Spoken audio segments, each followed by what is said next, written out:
two households, both alike in dignity, in fair Verona where we lay our scene. From ancient grudge break to new mutiny, where civil blood makes civil hands unclean.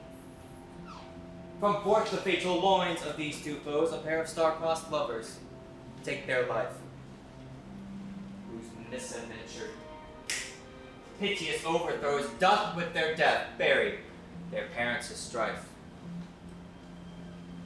The fearful passage of their death-marked love, and the continuance of their parents' rage, which but their children's end not could remove, is now the 2 hours' traffic of our stage, the which, if you, with patient ears attend, what here shall miss, our toil shall strive to mend.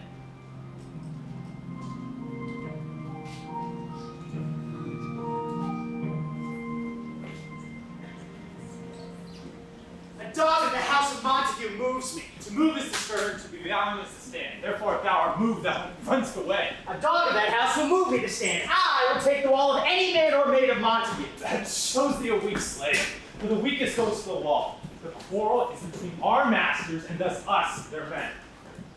Draw thy jewel. Here comes one in the house of Montague. My naked weapon is out. Quarrel, I will back thee. How? Turn thy back and run. Nay, I will bite my thumb at them, which is disgrace to them if they bear it. Do you bite your thumb at me, sir? I do bite my thumb, sir. Do you bite your thumb at me, sir? No, sir. I do not bite my thumb at you, sir, but I do bite my thumb, sir. Do you quarrel, sir? Quarrel, sir? No, sir. But if you do, sir, then I am for you, for I serve as good a man as you. No better. Say better. Here comes one of my master's kinsmen. Yes, better, sir. You lie! Try if ye be men.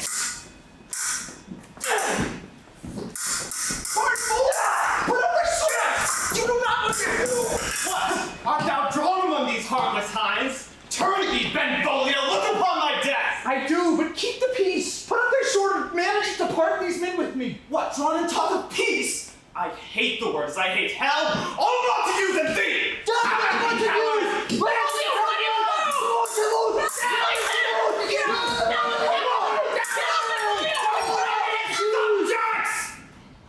Enemies to peace! Throw your mistempered weapons to the ground! And hear the sentence of your moved prince. 3 civil brawls, bred of an airy word by thee, old Capulet, and Montague, have thrice disturbed the quiet of our streets. If ever you disturb our streets again, your lives shall pay the forfeit of the peace. For this time all the rest depart away. You, Capulet, shall go along with me. And Montague, come here this afternoon to know our father's pleasure in this case. Once more, on pain of death, all men depart.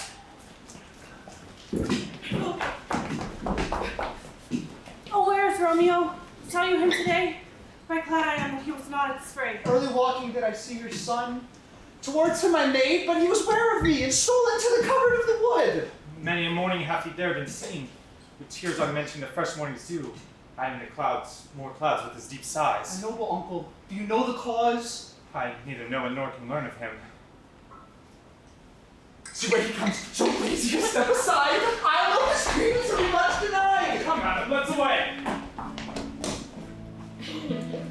Good morrow, cuz! Is the day so young? Good news, struck 9. Ay me, sad hours seem long. Was that my father that went hence so fast? It was? What sadness like this Romeo's hours? Not having that which having makes them short. In love? Out of love! Out of her favor where I am in love. Alas, that love so gentle in his beauty, be so rough and tyrannous in truth. Alas, that love whose view is muffled still should, without eyes, seek pathways to his will. Oh me, what fray was here? Yet tell me not, for I have heard it all. Here is much to do with hate, yet more to do with love. Why then, O brawling love, O loving hate, O anything of nothing first create, this love feel I that feel no love in this? Dost thou not laugh? No, cuz I'd rather read. Good heart, what? It's like good heart's oppression. The love that thou hast shown doth add more grief to too much of mine own. Love is a smoke made with the fume of sighs, being purged a fire sparkling in lovers' eyes, being vexed a sea nourished by loving tears. Why, what else? It is a madness most discreet, a choking gall and a preserving sweet. Farewell, cuz. Soft, I'll go along, and if you leave me so, you do me wrong. Tell me in sadness, who is it that you love? In my sadness, cousin, I do love a woman. I ain't so near when I supposed you loved. She is too wise, too fair. Wisely too fair to merit bliss and making me despair. She hath forsworn to love, and it is in that vow do I live dead. That live enough to tell it so. Be ruled by me. Forget to think of her! Thou must teach me how to forget to think. By giving liberty unto thine eyes. Examine other beauties. 'Tis the way to call hers more exquisite. The question more. Show me a maiden who is passing fair. What doth her beauty serve but as a note which I may read who passed that passing fair? Farewell, cuz, thou canst teach me to forget. I'll pay that doctrine or else die in debt.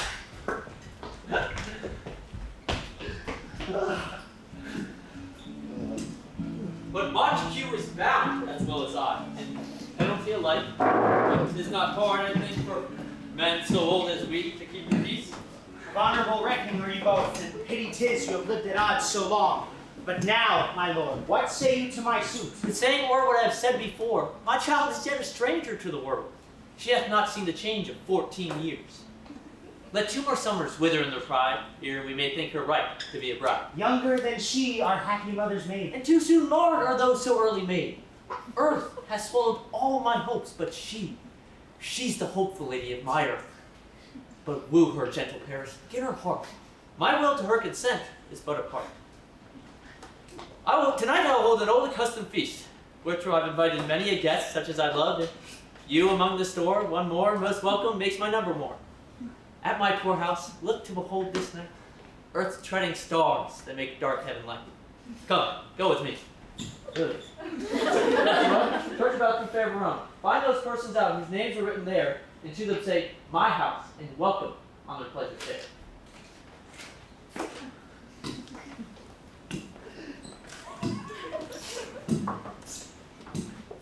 Find them out whose names are written here. It is written that the shoemaker should meddle with his yard, and the tailor with his laths, the fisher with his pencil, and the painter with his nets. But I am sent to find those persons whose names are here writ, and can never find what names the writing person hath here writ. I must to the learned, in good time. But man, one's desperate Greek cures with another's language.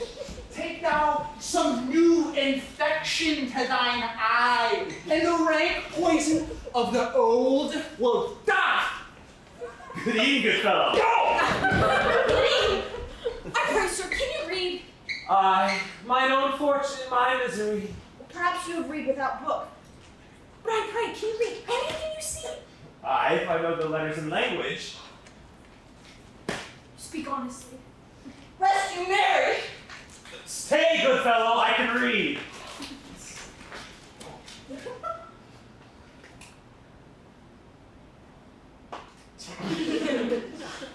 Signor Martino and his wife and daughters. Mercutio and his brother Valentine.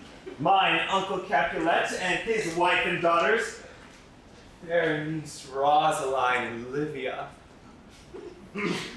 Signor Valentino and his cousin Tybalt, a fair assembly. Whither should they come? Whither? To supper? To our house. Whose house? My master's. Indeed, I should have asked you that before. Now I'll tell you without asking. My master is the great rich Capulet. And if you be not of the house of Montagues, I pray come and pray to come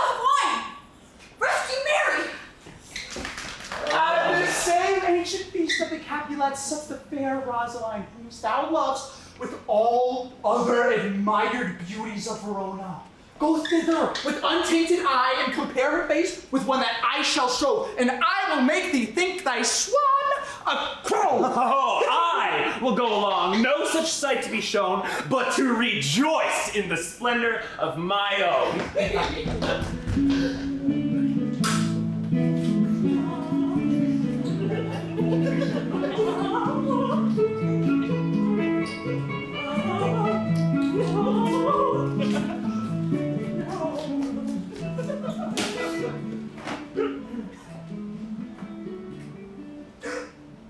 Dear me, I forgot the potatoes.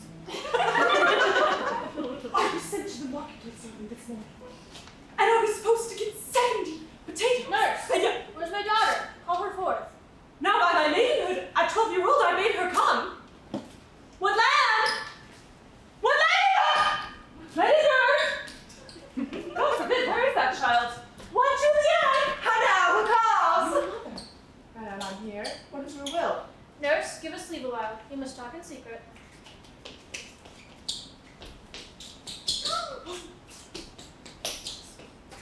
No.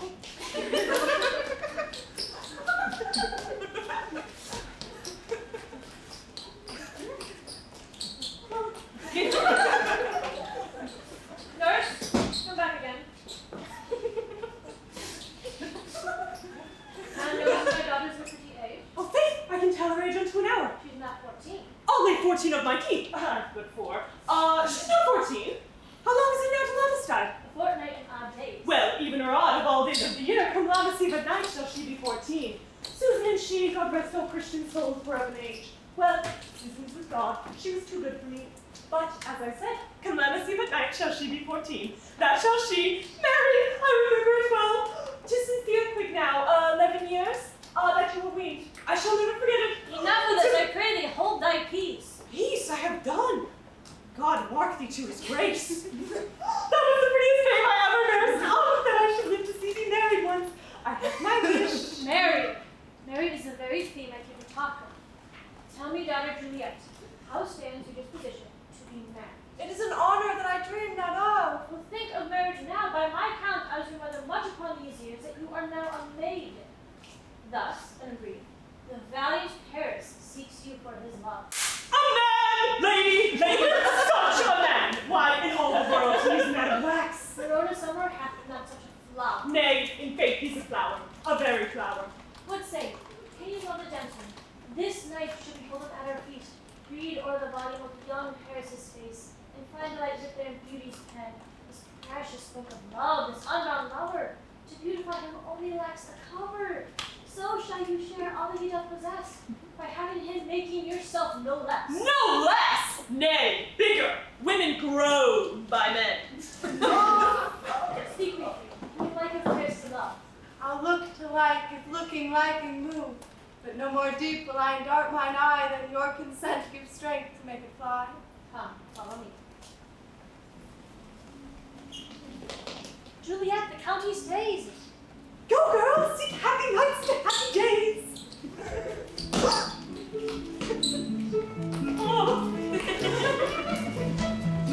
What speech shall we spoke for our excuse?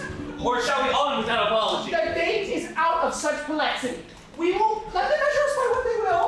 We will measure them a measure, and then be gone. Oh, give me the light! I am not for this ambling.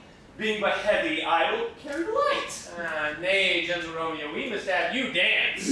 Oh, not I, believe me. You have dancing shoes with nimble soles. I have a soul made of lead, so stakes me to the ground, I cannot move. You are a lover. Borrow Cupid's wings and soar with them above a common bound. I am to impierce it by his shaft, to soar with his light wings. Under love's heavy burden do I sink. And to sink in it should you burden love.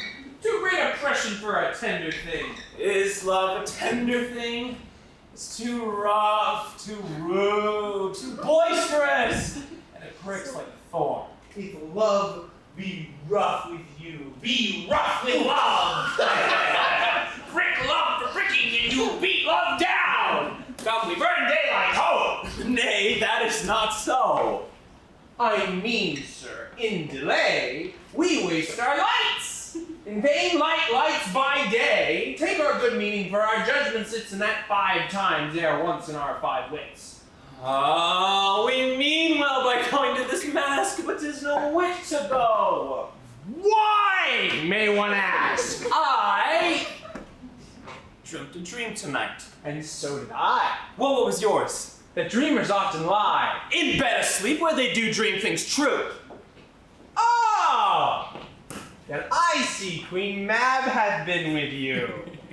She is the fairy's midwife, and comes in shape no bigger than an agate stone on the forefinger of an alderman, drawn by a team of little atomi or men's noses as they lie asleep. And in this state, she gallops night by night through lovers' brains, and then they dream of love, or courtiers' knees who dream on curtsies straight, or ladies' lips who dream on kisses. Off the angry man with blisters legs because their breath with sweetmeats tainted are. Sometimes she driveth o'er a courtier's nose, and then dreams he of smelling out a suit.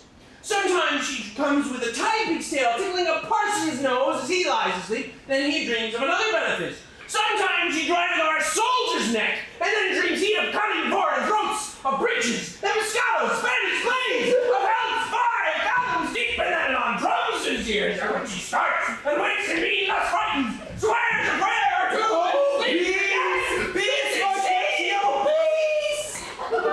Thou talkest of nothing. True. I talk of dreams, which are the children of an idle brain. Dinner's done. We shall be late. I fear too early, for my mind misgives some consequences. Hanging in the stars shall bitterly begin his fearful date with this night's brothers, and expire the term of a despised life, closed within my breast by some vile forfeit of untimely death.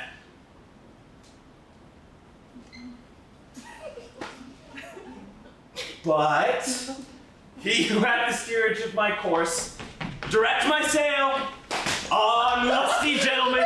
Strike drum!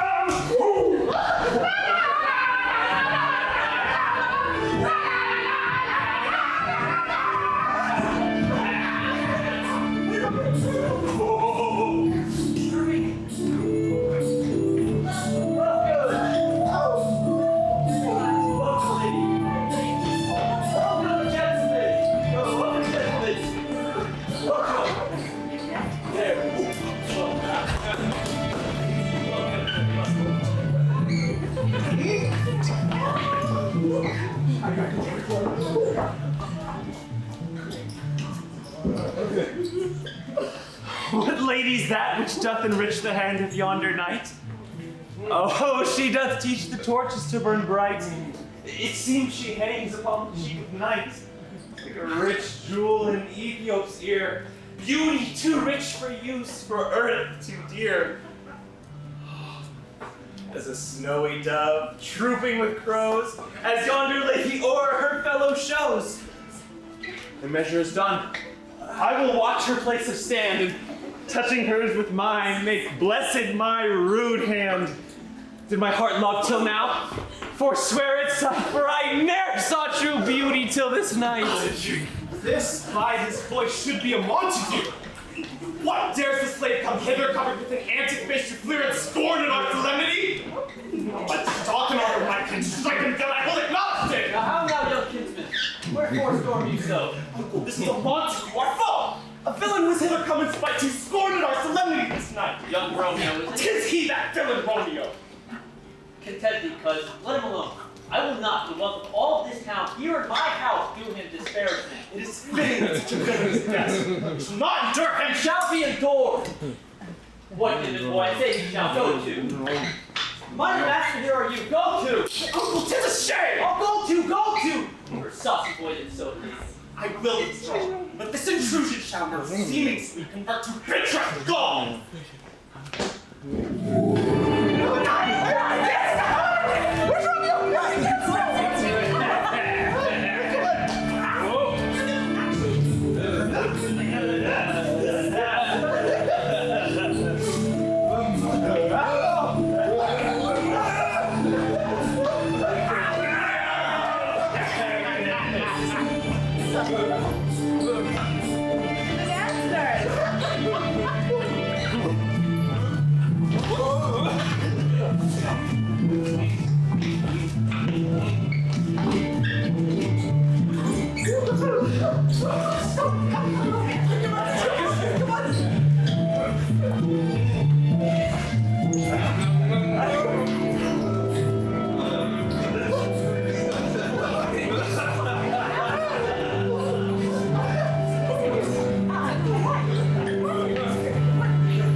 I may profane with this unworthiest hand, this holy shrine, the gentle sin is this.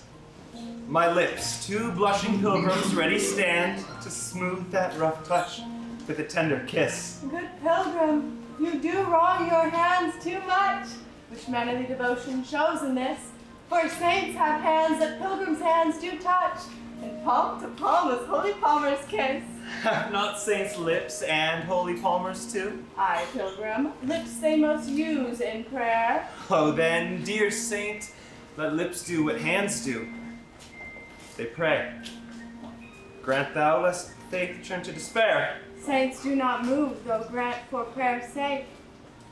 Then move not while my prayer's effect I take.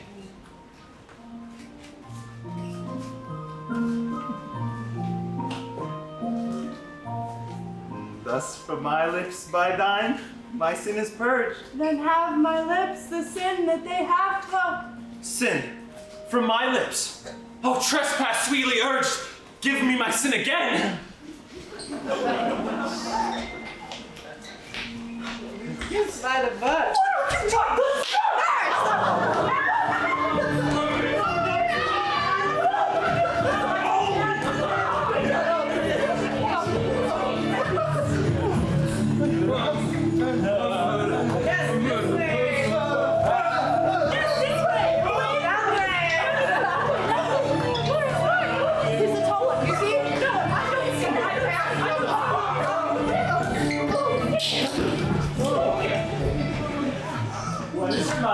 Her mother is the lady of the house. Good lady. I nursed your daughter that you talked with all. She a Capulet? Oh, my life is my foe's debt. Away, begone! The more dead is best! Aye, so I fear, the more is my unrest. Come hither, nurse. What is that gentleman? Go ask his name. Oh, if he be merry, and my grave is like to be my wedding bed. His name is Romeo and Juliet, the only son of the great enemy. My only love sprung from my only hate. Too early seen, unknown, and known too late. Prodigious birth of love it is to me that I must love a loathed enemy. What's this? What's this? A rhyme I learned even now when I dance with all. Anon, anon. Come, let's away. The strangers all are gone.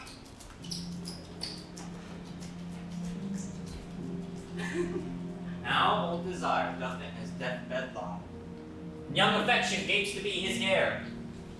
That fair for which love groaned for, and would die, with tender Juliet matched is now not fair. Now Romeo is beloved and loves again, alike bewitched by the charm of looks. But to his foes supposed he must complain, and she steal love's sweet bait from fearful hooks. But passion lends them power. Time means to meet, tempering extremities with extreme sweet.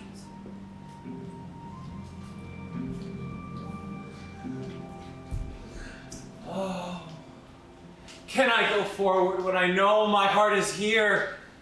Oh, turn back, dull earth. Find the center out. Romeo? Shh. My cousin!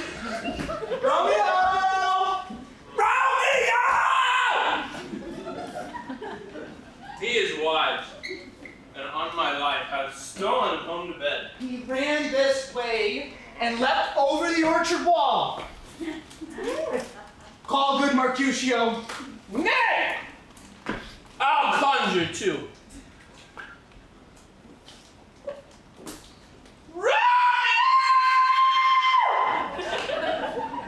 Humans!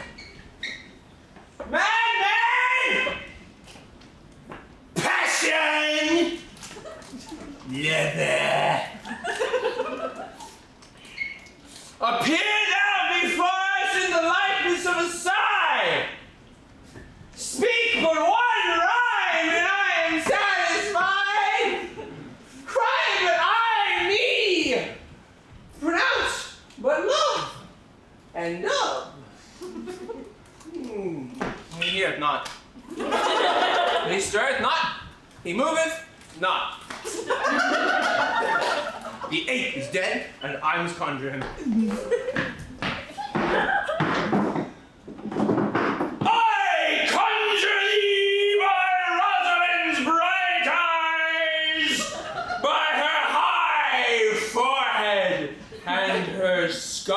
scarlet lip, by her fine foot, straight leg and quivering thigh, and the twigs that there adjacent eye, that in thy likeness thou appear to us. He ran into the woods to be consorted with the humorous knight. Blind is his love, and best befits the dark. If love be blind, love cannot hit the mark. Come, shall we go? Go then. 'Tis in vain to seek him here, which means not to be found.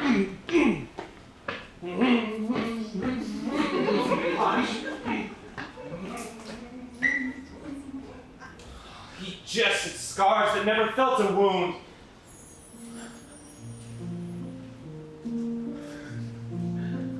But soft, but light through yonder window breaks. It is the east, and Juliet is the sun.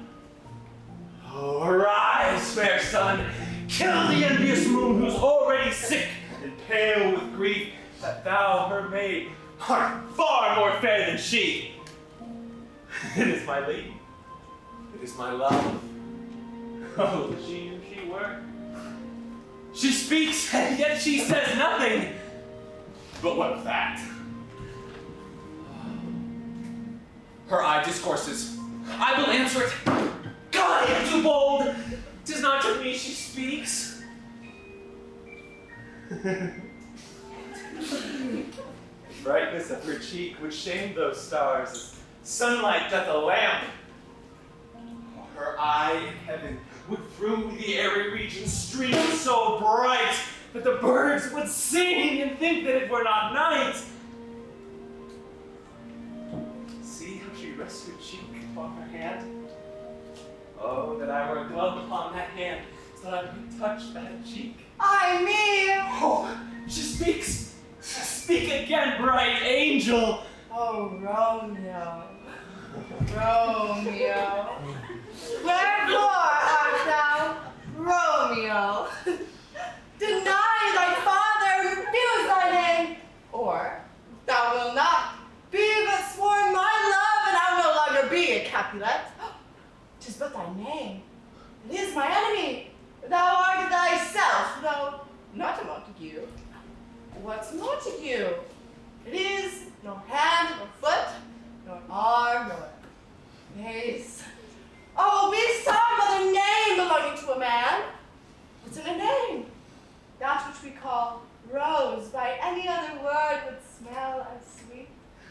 So Romeo would. Were he not Romeo called, retain that dearest perfection which he owes without that title.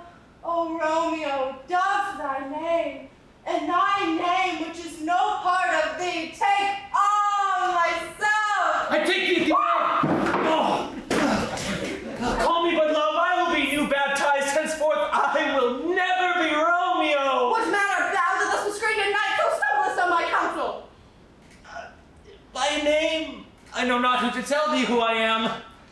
My ears had not yet drunk 100 words of that tongue's uttering it into the sound. Art thou not Romeo and a Montague? Neither, fair maid, if either thee dislike. How camest thou hither? Tell me, and wherefore? The orchard walls are high and hard to climb, and the place death, considering who thou art. If my kinsman find thee here, With love's light wings did I o'erperch these walls. For stony limits cannot hold love out. And what love can do, that dares love attempt. Therefore, your kinsmen are no stop to me. if they do see thee, they will murder thee. I have night's cloak to hide me from their eyes. And, but thou love me. Let them find me here. My life were better ended by their hate than death prorogued, wanting of thy love. By whose direction foundest thou out this place? By love. That first did prompt me to inquire. He lent me counsel, I lent him eyes. Dost thou love me? I know thou wilt say aye, and I take thee at thy word. Yet if thou swearest, thou mayest prove false. O gentle Romeo, if thou dost love, pronounce it faithfully. Or if thou thinkest I'm too quickly won, I'll frown and be perverse and say nay. So wilt woo, but else not for the world. In truth, fair Montague, I am too fond. I should have been more strange, I must confess. But that thou overheardest, and I was where my true love passion. Therefore, pardon me, and do not impute this yielding to light love, which the dark night hath so discovered. My love, by yonder blessed moon, I vow to thee to always... Oh, swear not by the moon, the inconstant moon that monthly changes at her circle door, lest that thy love may prove likewise variable. What shall I swear by? Well, do not swear at all. Or, if thou wilt, swear by thy gracious self, which is the God of my idolatry, and I'll believe thee. If my heart's dear love, I vow... Well, do not swear, while I joy in thee. I have no joy in this contract tonight. It is too rash, too unadvised, too sudden, too like the lightning which doth cease to be ere one can say it lightens. Sweet, good night. This bud of love by summer's ripening breath may prove a beauteous flower when next we meet. Good night. Good night. A sweet repose and rest come to thy heart as that within my breast. Wilt thou leave me so unsatisfied? What satisfaction can thou have tonight? The exchange of love's faithful vow for mine. I gave thee mine, for thou didst request it. Yet I would were to give again. Wouldst thou draw it? For what purpose, love? But to be frank and give it thee again. Yet I wish but for the thing I have. My bounty is as boundless as the sea. My love as deep. The more I give to thee, the more I have, for both are infinite. Juliet! I hear a noise within. Oh, do love. Anon, good nurse. Oh, sweet Montague, be true. Stay but a little. I will come again. Oh, blessed night! I'm afeard. Being a night, all this is but a dream, too flattering sweet to be substantial. 3 words, dear Romeo, and good night indeed. Let not thy bent of love be honorable. Thy purpose, marriage. Send me word tomorrow. By 1, I'll procure to come to thee, where and what time thou wilt perform the rite, and all my fortunes at thy foot I'll lay, and follow thee, my lord, throughout the world. Madame! I come anon, but if thou meanest to not Madame! I by come, to cease thy strife, and leave me to my grief. Tomorrow will I say, Oh, so thrive my soul. 1,000 times good night. 1,000 times worse for wanting thy light. Oh, love goes towards love as schoolboys from their books, but love from love towards school with heavy looks. Romeo! It is my soul that calls upon my name. Romeo? What o'clock tomorrow shall I send for thee? By the hour of 9. I will not fail. Oh, it was 20 years till then. I forgot why I did call thee back. Let me stand here till thou remember it. I shall forget to have thee still stand there, remembering how I loved thy company. And I'll still stand to have thee still forgetting any other home but this. 'Tis almost morning. I would have thee gone. And yet, no further than a wanton's bird that hops a little from its hand. With the silken thread, flex it back again. I would I were thy bird. Sweet, so would I. Yet, I should kill thee with much cherishing. Good night.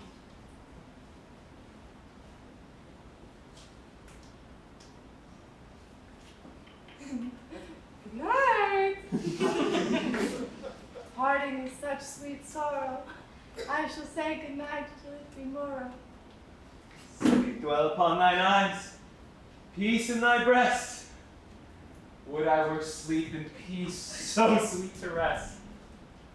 I will hence my ghostly friar's close cell, there his help to crave. Oh, my dear, have to tell.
Now ere the sun advances burning eye, the day to cheer and night's dank dew to dry, I must upfill this osier cage of ours with baleful weeds and precious juiced flowers.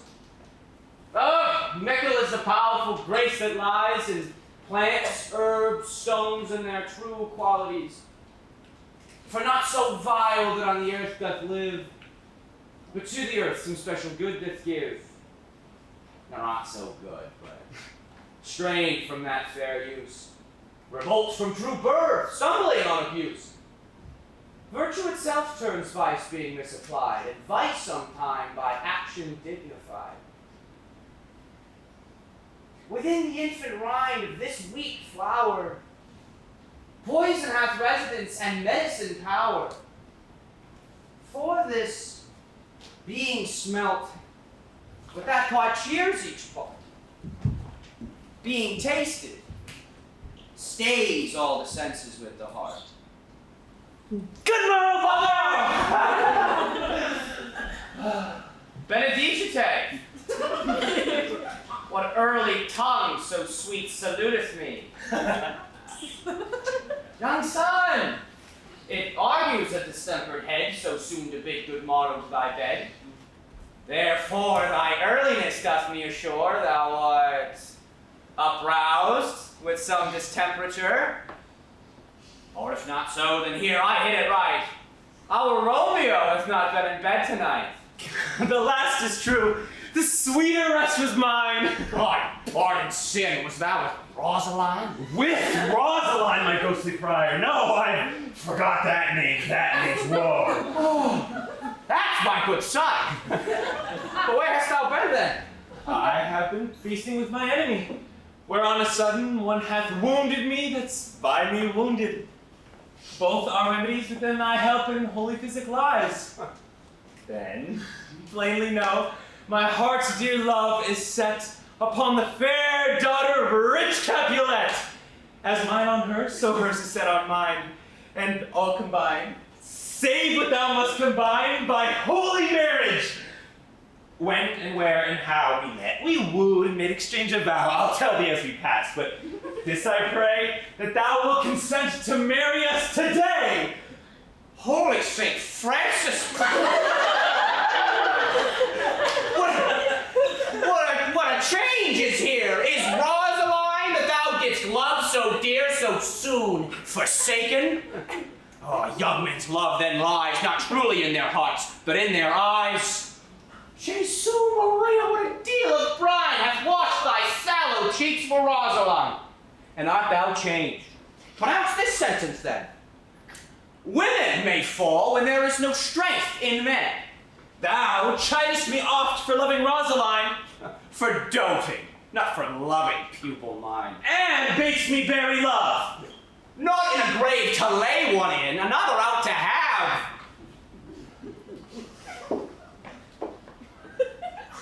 Oh.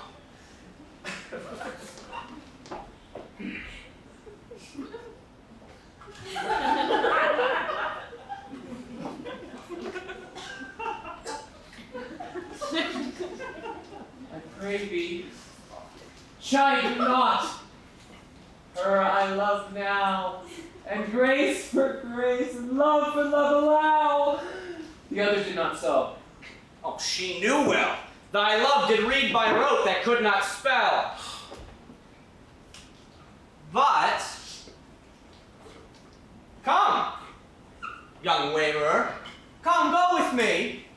In one respect, I'll thy assistant be. And this alliance may so happy prove to turn your household's rancor to pure love. Oh, let us hence. I stand on 7 days. Wisely and slow. They stumble that run fast.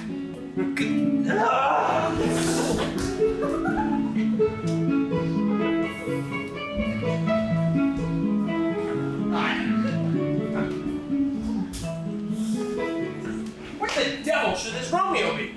Came he not home tonight? Not to his father's. I spoke with his man. Tybalt, the kinsman to old Capulet, sent a letter to his house. A challenge on my life. Romeo will answer it. Oh, alas, poor Romeo, he is already dead. Stabbed with a white wench's black eye. Run through the ear with a love song. The very pin in his heart, cut in twain, with a blind boy's buckshot. And is he a man to encounter Tybalt? Oh, why? What is Tybalt? More than a prince of cats.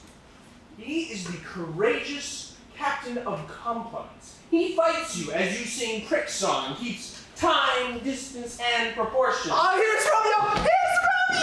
How is bro like a grinding hearing? Oh, flesh, how art thou fishified? Signor Romeo, bonjour. There's a French salutation to your French slob. You gave us the counterfeit fairly last night. Good evening, gentlemen. What counterfeit did I give you? The slip, sir, the slip. Can you not conceive? Pardon, good Mercutio, my business was great. And in a case such as mine, a man may strain courtesy.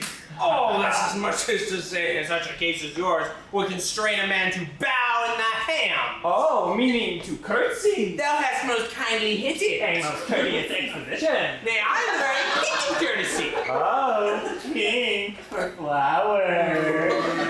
Sir, wit, follow me this just now, that when the single soul of it is worn, the just shall remain after the wearing solely singular. Oh, single-souled, just solely singular for the shingleness. Come between us, good Benvolio, my wit's face. Is not better than groaning for love? Now thou art sociable. Now thou art Romeo. Now thou art what thou art, by art as well as by nature. Oh, here's the goodly gear. A sail, a sail. Dude, you are straight out of smart. God, you could borrow, gentlemen. God, you good eating, fair gentlewoman. Is it good in? 'Tis no less, I tell you, for the body hand of the dial is now upon the prick of new. Out upon you! What a man are you! One gentlewoman that God hath made himself to mar. By my troth, it is well said for himself to mar, quoth he. Gentlemen, can any of you tell me where I may find the young Romeo? I am the youngest of that name, for fault of a worse. You say well. Yea, is the worst well. Very well. Took it, babe. Wisely. Wisely. Please, sir, I desire some confidence with you. Romeo, will you to your father's? Will to dinner thither. I will follow you. Farewell, ancient lady. Farewell, lady. Lady. Lady.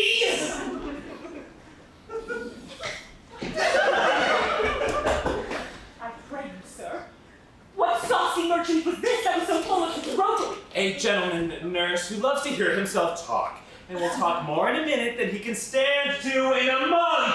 Now, before God, I am so vexed that every part about me quivers. Scurvy knave!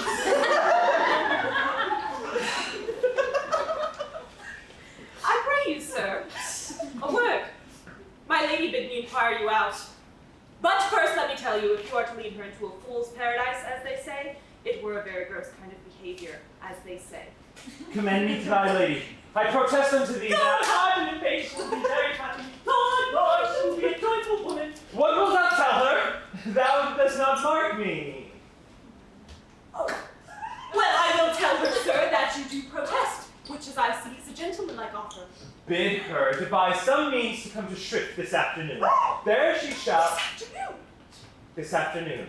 There she shall, in Friar Lawrence's cell, be shrived and married. Here is for thy pains. No, truly, sir, not a penny. Farewell. This afternoon, sir. This afternoon. She shall be there. Farewell. Commend me to thy lady. Well, my lady is the sweetest lady. There is one nobleman in town, one Paris, who would fain lay knife aboard. But she, good soul, had as lief see a toad, a very toad as sees him. I anger her sometimes when I tell her that Paris is the proper gentleman. But when I do, her face turns as pale as any cloud in the versal worlds. Commend me to thy lady and mistress. A thousand times.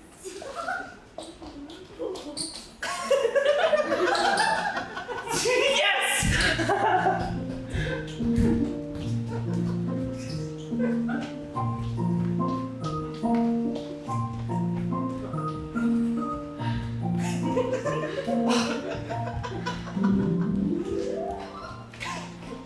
Oh, the clock struck 9 when I did send the nurse. In half an hour she promised to return. Perchance she cannot meet him? Oh, that's not so. Oh, she is lame.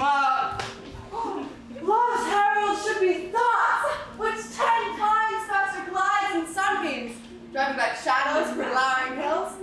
Therefore do nimble pinion doves roll up, and therefore hath the winds with Cupid wings. Had she affections and warm youthful blood should be as swift in motion as a ball. My words have been heard of my sweet love and his to me, but old folks, many fade or dead, unwieldy, slow, heavy, and pale as lead. Oh God, she comes. Oh, honey nurse, what news? Hast thou met with him? Oh Lord, why lookest thou mad? Though news be bad, yet tell them merrily. If good, thou shamest the music of sweet news by playing it to me with so sour a face. I am a-weary. Give me rest a while. Oh, how my bones ache. Oh, what a dog am I. Would thou hast my bones, and I thy news. May come and pray thee speak. Good nurse, speak. Very soon, Maria. Can you not stay a while? Do you not see that I am out of breath? How art thou out of breath, and thou hast but to say to me that thou art out of breath? Will you be satisfied? Is good or bad? Well, you have made a simple choice. You know not how to choose a man. Romeo? No, not he. Though his face is better than any man's, and his leg excels all men. For a hand, and a foot, and a body, all! Though they be not talked on. Our past compare. He is not the flower of courtesy, but light and as gentle as a lamb. Go thy ways, wench. Serve God. What says he of our marriage? What of that? Oh, how my head aches. Oh, what a head have I. Oh, it beats as it would fall in 20 pieces. Oh, my back. Oh, my back. The other side. Ow, oh. True your heart for sending me about to catch my death with jaunting up and down. Our faith! I am sorry thou art not well. Sweet nurse, tell me, what says my love? Your love says, like an honest gentleman, and a handsome, and a kind, and a courteous. Where's your mother? She was within. Where should she be? How oddly thou repliest. Your love says, like an honest gentleman, where is your mother? Oh, are you so hot? Henceforward, do your messages yourself. You're such a coil. Come, what says Romeo? Have you got leave to go to Shrift this afternoon? I have. Then hie you hence to Friar Lawrence's cell. There stays a husband to make you his wife. Spoil in your delight. Scrolling. But you will bear the burden soon at night. High time, fortune, honest nurse, farewell!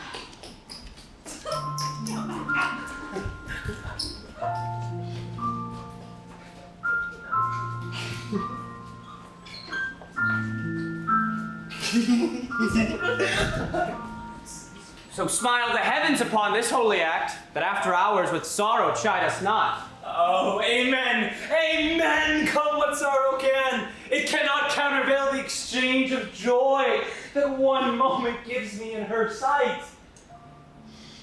These violent delights have violent ends. Therefore love moderately. Long love doth so.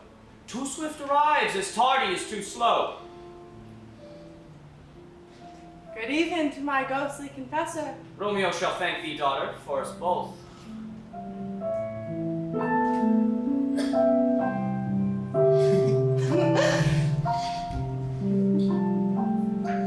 As much to him as promises his thanks too much. Juliet, if thy love be heaped like mine, let rich music's tongue unfold the imagined happiness that both receive in either by this dear encounter. Come! Come with me, and we will make short work. For, by your leaves, you shall not stay alone till Holy Church incorporate 2 in 1. Oh.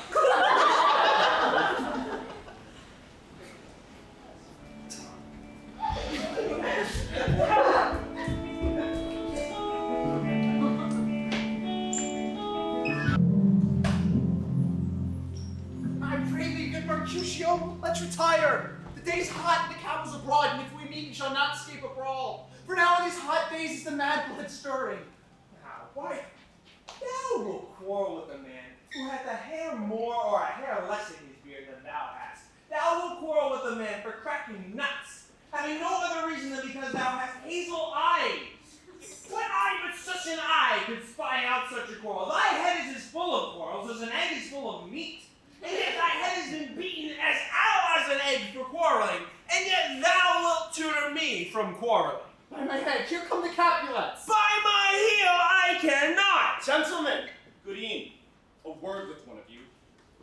And but one word with one of us? Oh, couple it with something. Make it a word and a blow. You shall find me apt enough to that, sir, and you will give me occasion. Could you not take some occasion without giving? Mercutio, thou consortest with Romeo. Consort? What, dost thou make us minstrels? And thou wilt make minstrels of us. Look to hear nothing but discord. We talk here in the public haunts of men. Either withdraw into some private place or reason coldly of your grievances, or else depart. Here all eyes gaze on us. Men's eyes were made to look, and let them gaze. I will not budge for no man's pleasure, I. Romeo! The love I bear thee can afford no better term than this. Thou art a villain! Tybalt, the reason I have for loving thee doth much excuse the appertaining rage to such a greeting. Villain am I not. Therefore farewell. I see thou knowest me not. Boy, this shall not excuse the injuries that thou hast done me. Therefore turn and draw! I protest, I have not injured thee, but love thee more than thou canst devise. Till thou shalt know the reason of much I love, good Capulet, whose name I tender, as dearly as my own, be satisfied. Oh, calm, dishonorable, vile submission! Tybalt, you rat catcher, will you walk? What wouldst thou have with me? Why, good king of cats, nothing but one of your 9 lives. Come, will you pluck your sword out of his pilcher by the ears? Make haste, let mine be about your ears ere it be out. I am for you. Mercutio, put thy rapier up. Come, sir, your passado. Draw, Benvolio. Help me beat down their weapons. Gentlemen. Gentlemen! Forswear, forbear this outrage. Mercutio. Tybalt. Dear Tybalt, good Mercutio, stop this at once! Mercutio, I beg thee, stop! Stop it! Ah! Ah! I'm hurt. Ah! Plague of both your houses! Ah, I'm sped. Ah, is he gone and has nothing? What art thou hurt?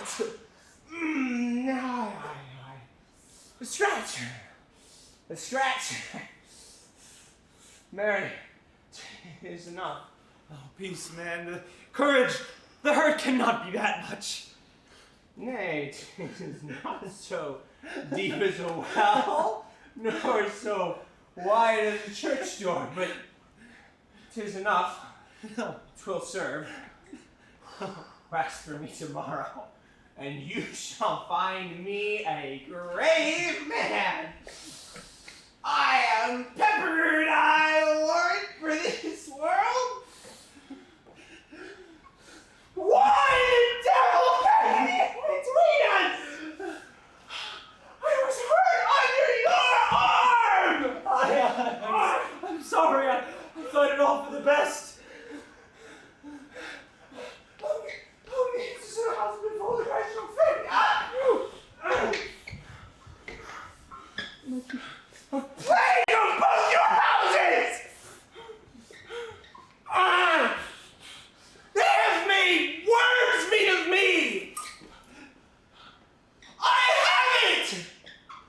and soundly too! Your houses!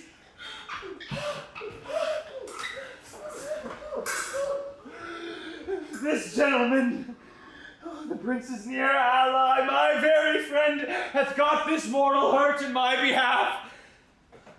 My reputation stained with Tybalt's slander! Tybalt, who hath an hour been my cousin. Oh, Juliet, thy beauty hath made me effeminate, and in my temper softened valor's steel. Romeo!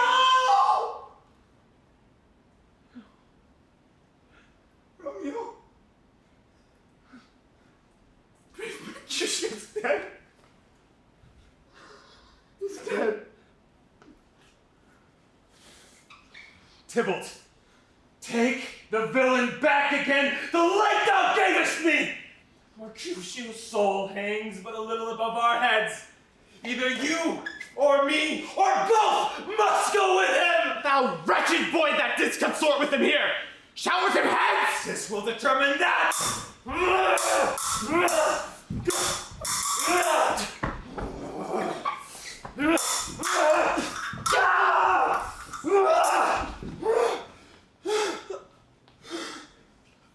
Romeo? Oh, wait! The citizen's wrong! Tybalt's slain! Oh, no! Stay down! Stay down out of me! What's it doing down? I am fortunate! Why dost thou stay?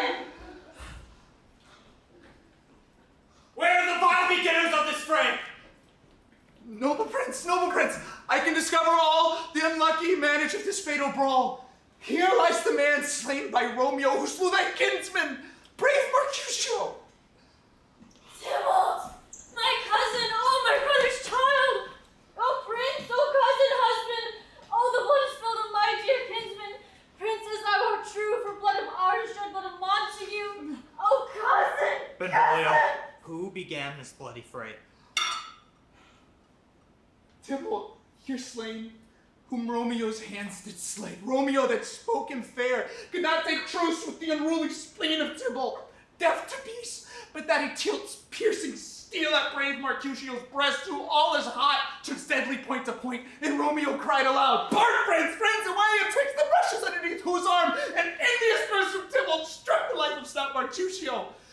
And then Tybalt fled, and by and by came back to Romeo, who had but newly entertained revenge, and to it they went like lightning, for ere I could draw my sword to part them, was stout Tybalt slain, and as Tybalt fell, did Romeo turn and fly. This be the truth, or let Benvolio die. He is a kinsman to the Montague. Affection makes him false. He speaks not true.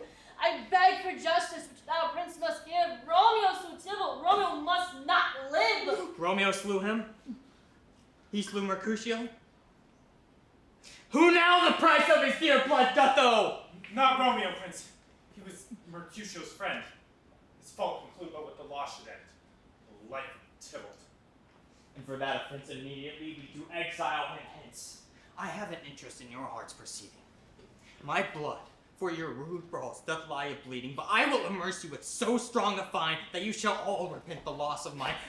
I will be deaf to pleading and excuses. Nor tears nor prayers shall purchase out abuses, therefore use none.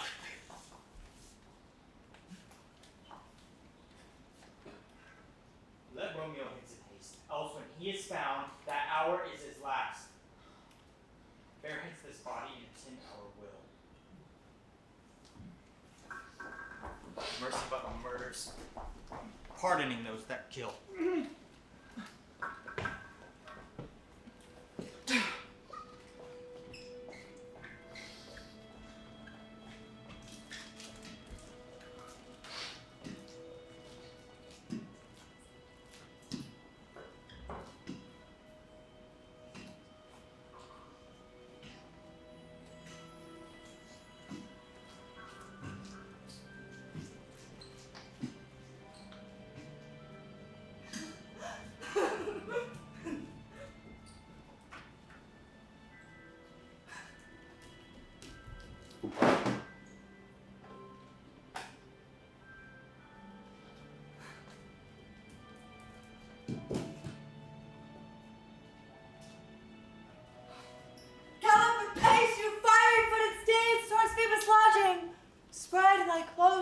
in love performing night.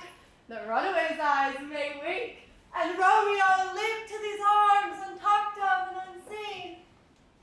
Come, civil knight, thou sober-suited matron, all in black, and learn me how to lose a winning match, play for a pair of stainless maidenhoods. When my unmanned blood painting my cheeks, with thy black mantle, till strange love grow bold. Think true love acted, simple modesty. Come, night, come, Romeo, come thou day and night, for thou wilt lie upon the wings of night, whiter than new snow upon a raven's back. Come, gentle night, come, loving black-brown night, give me my Romeo. And when I shall die, take him and cut him out in little stars, and he will make the face of heaven so fine that all the world will be in love with night. Pay no worship to the gathered sun. I have bought the mansion of love, but not possessed it. No, I am sold and not yet enjoyed. Oh, so tedious is this day, as is the night before some festival, to an impatient child that hath new robes and may not wear them. Oh, here comes my nurse, and she brings news, and every tongue that speaks but Romeo's name speaks heavenly eloquence. Nurse, what news? I mean, what news? Why dost thou wring my hands? He's dead. He's dead. He's dead. We are undone, lady. We are undone. He's killed. He's gone. He's dead. And heaven be so envious. Romeo can, though heaven cannot. Oh, Romeo. Romeo, whoever would have thought it. Romeo. What devil art thou that dost torment me thus? Hath Romeo slain himself? Say thou, but I, in that bare-foul eye, shall burn more poison than the death-darting eye of a cockatrice. If he be slain, say I, or if not, no. Brief sounds determine my will or woe. I saw the wound. I saw it here, on his manly breast. A piteous corpse. A bloody, piteous corpse. Oh, break my heart! Break it at once! Tybalt, the best friend I had. Oh, courteous Tybalt, honest gentleman, that ever I should live to see thee dead. Is Romeo slaughtered and Tybalt dead? My dearest cousin and my dear lord! Tybalt is gone, and Romeo vanished. Romeo that killed him, he is banished. Oh God, did Romeo's hand shed Tybalt's blood? It did! It did! Alas, the day it did! Oh, serpent heart with a flowering face! Did ever a dragon keep so fair a cave? Beautiful tyrant, a fiend angelical, a damned saint, an honorable villain! Oh, that deceit should dwell in such a gorgeous palace! There is no trust, no faith, no honesty in men. All perjured, all forsworn, all naught, all dissembler. Shame come to Romeo! Listen by thy tongue for such a wish! He was not born to shame. Oh, to be so was to chide at him! Will you speak well of him that killed your cousin? Shall I speak ill of him that is my husband? Oh, poor my lord! What tongue shall smooth thy name when I, thy 3 hours wife, have mangled it? Wherefore, villain, didst thou kill my cousin? That villain cousin would have killed my husband. Back, foolish tears, back to your native spring. Your tributary drops belongs to woe which you mistakenly offer up to joy. My husband lives that Tybalt would have slain. Tybalt's dead that would have slain my husband. All this is a comfort. Wherefore weep I then? Some word I was worse than Tybalt's death that murdered me. I forget it fain, but oh, it presses to my mind like damned guilty Deus in his minds. Tybalt is dead, and Romeo banished. That banished, that one more banished, has slain 10,000 Tybalts! Where is my father, my mother, nurse? Weeping and wailing over Tybalt's corpse. Will you go to them? I will bring you thither. Wash they his wounds with tears. Mine shall be spent when hers are dry for Romeo's banishment. Come, nurse, I'll to my wedding bed, and death, not Romeo, take my maidenhead. Hie you to your chamber, find Romeo to comfort you. I wot well where he is. Hark you, make haste. Romeo will be here at night. I'll to him. He will sit at Lawrence cell. Oh, find him! Give this ring to my true knight, and bid him come, take his last farewell.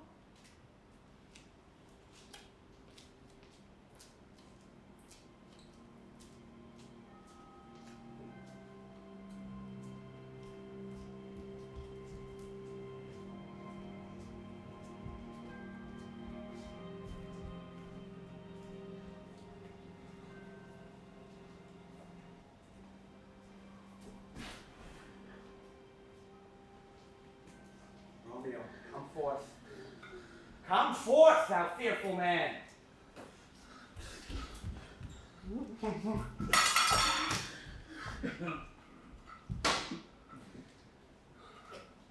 Friar, what is the news?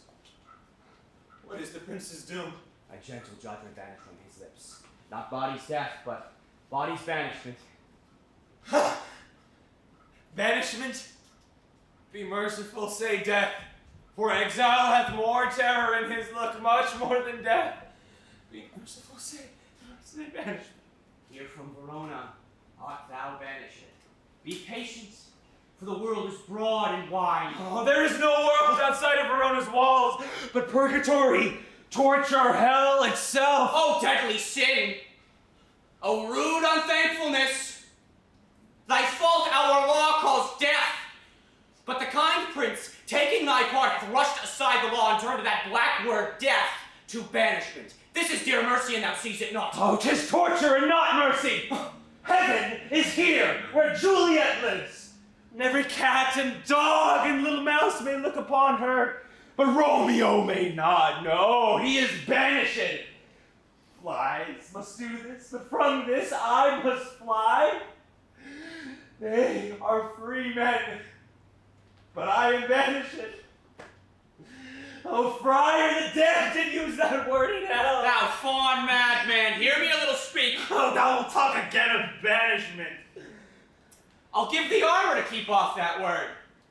Adversity, sweet milk.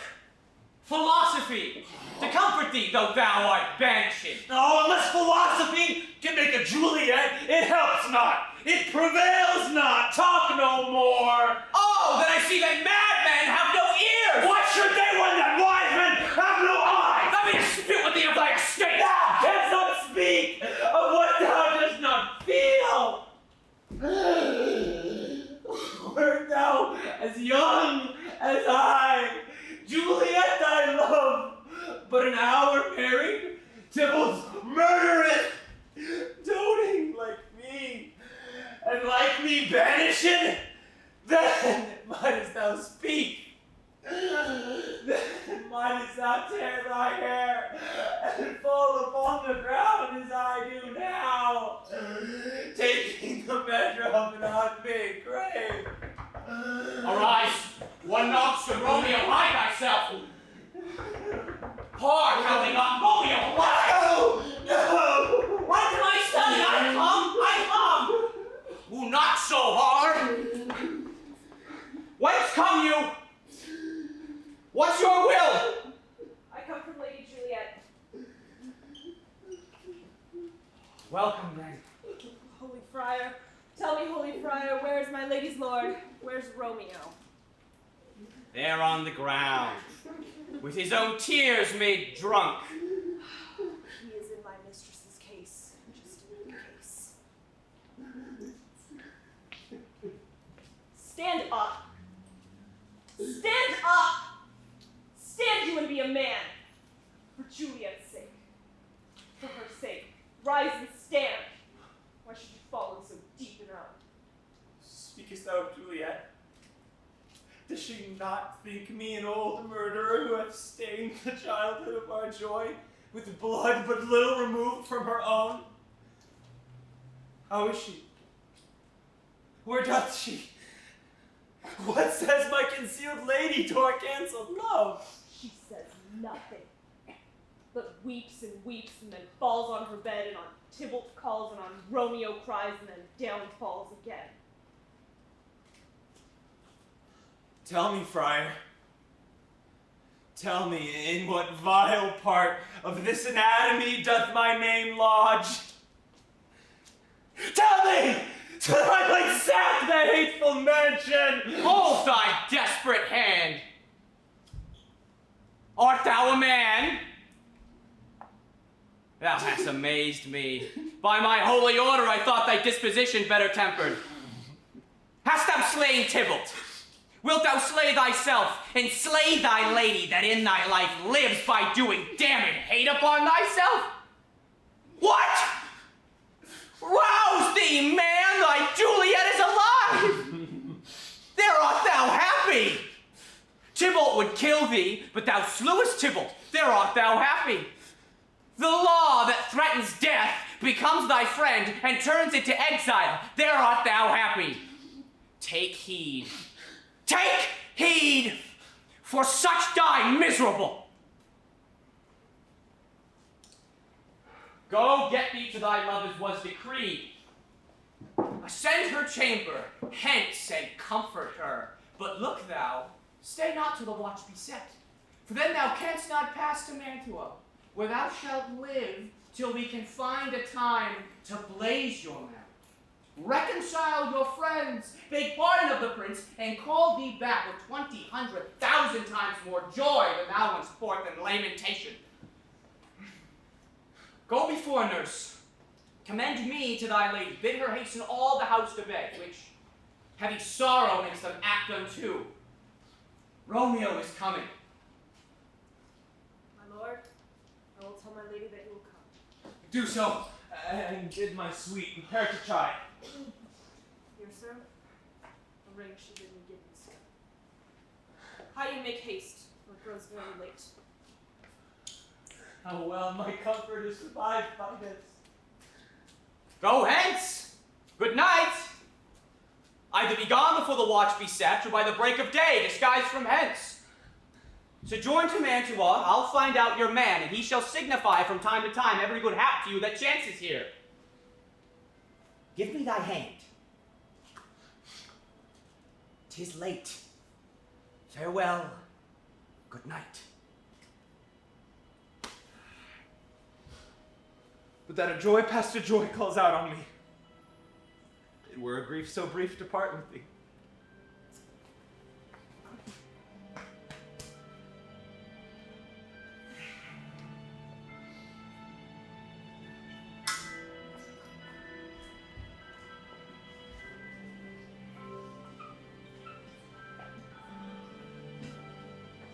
Things have fallen out of sorts so unluckily, sir, that we have had no time to move our daughter.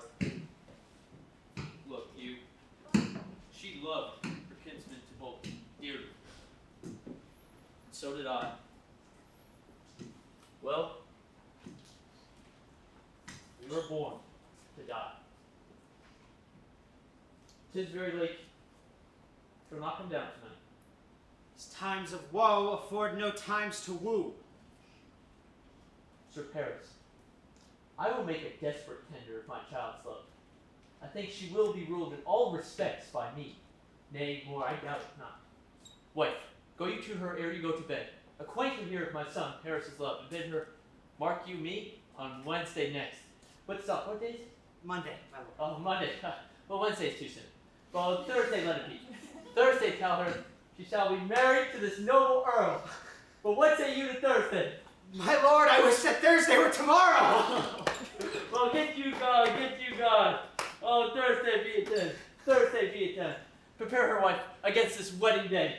Farewell, my lord.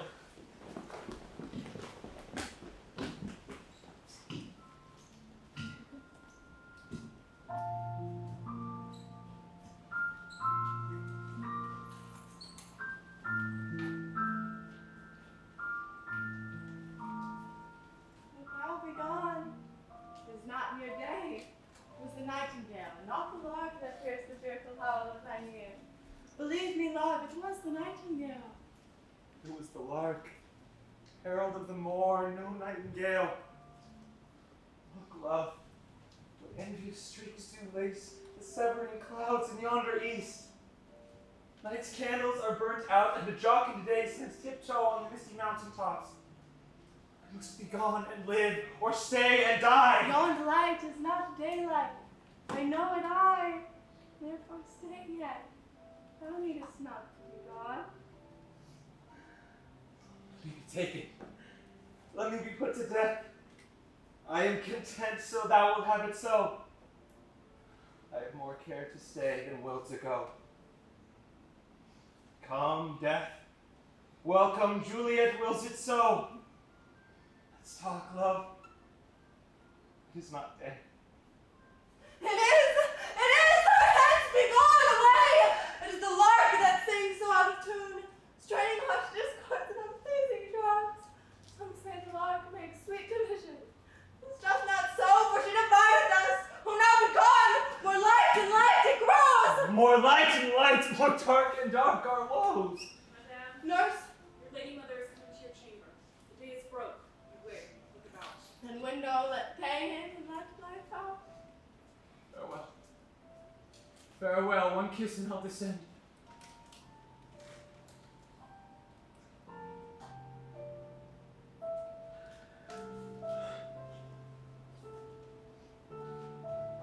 Thou gone so, love, Lord, thy husband, friend. I must hear from thee every day in the hour, for in a minute there are many days. By this count I shall be much in years ere I again behold my Romeo. I will omit no opportunity to convey my greetings, love, to thee. Thinkest thou we shall ever meet again? I doubt it not, for these woes will serve for sweet discourses in our times to come.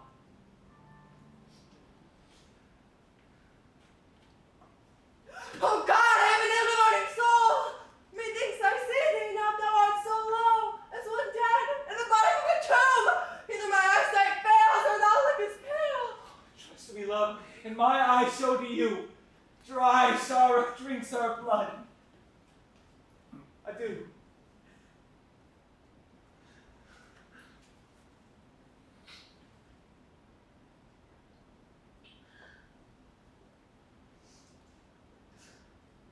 Adieu.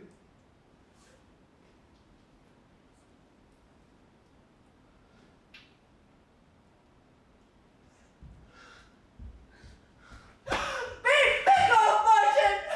I hope thou wilt not keep him long, but send him back.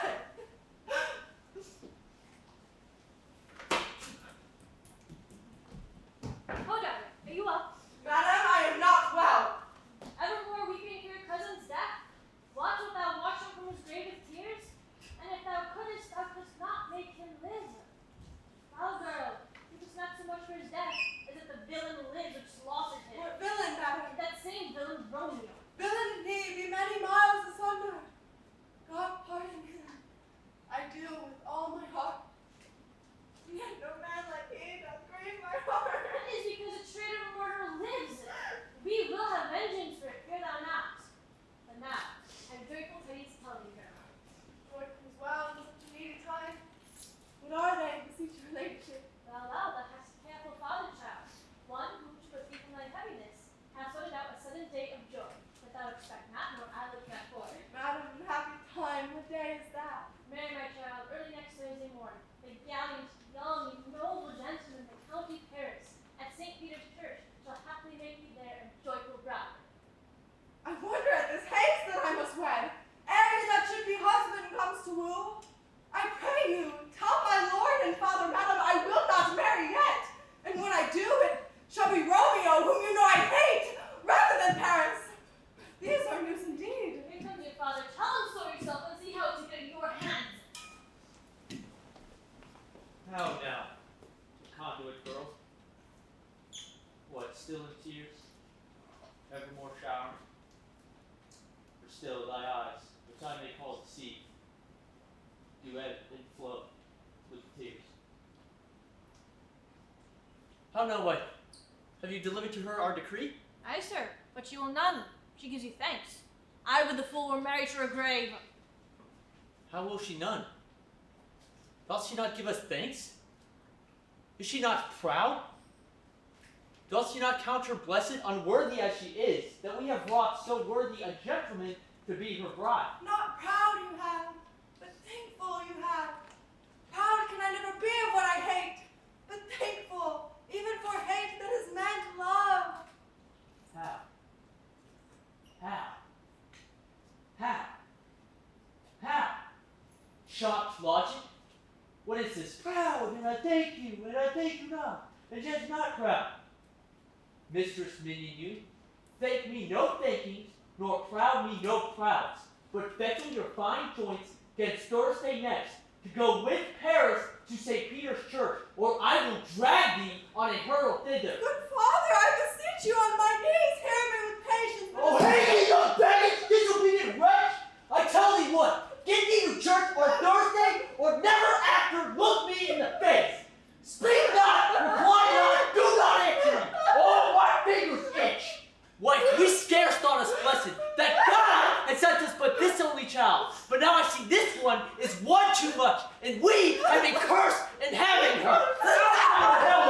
God in heaven bless her. Oh, hold your tongue. I speak no Please, you mumbling fool. Oh, you're grabbing over a gossip, but here we need it not. You are too hot. Oh, day, night, hour, time, work, play, alone, in company. Still, my care hath been to have her matched. And having now provided her a gentleman of noble parentage, to answer, I'll not wed, I cannot love, I am too young, I beg you, pardon me. But and you will not wed, I'll pardon you. Graze where you will, you shall not house with me. And you be mine, I'll give it to my friend. And you be not, hang, beg, starve, die in the street, for by my soul I'll never acknowledge thee. And what is mine shall never do thee good. Trust to it, bethink you, I'll not be forsworn. Is there no pity sitting in the clouds that sees into the bottom of my grief? Oh, sweet, my mother, cast me not away. Delay this marriage for a month, a week, or if you do not, make the bride of bed in that dim monument where Tybalt lies. Talk not to me, for I'll not speak a word. Do as thou wilt, for I have done with thee. Oh, God! Oh, nurse! How shall this be prevented? My husband is on earth, my faith in heaven. How shall that faith return again to earth unless my husband send it to me from heaven by leaving earth? Comfort me! Counsel me! What sayest thou? Hast thou not a word of joy? Son of comfort and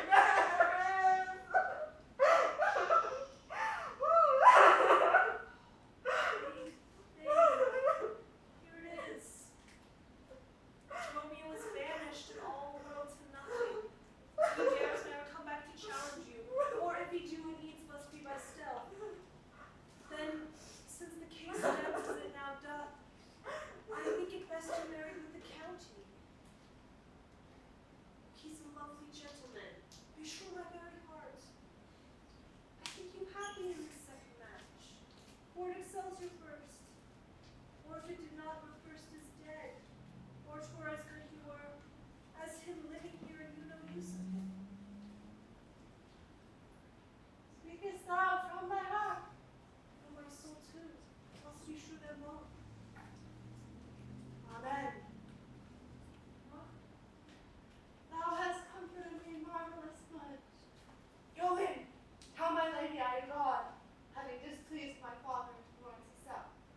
Make confession, and to be exalted. Mary, I will, and this is wisely done.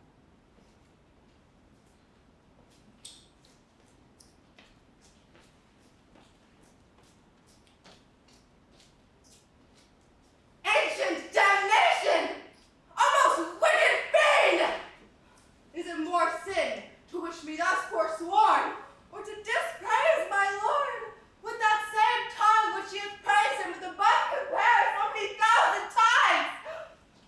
Go, counselor. Thou and my bosom henceforth shall be twain.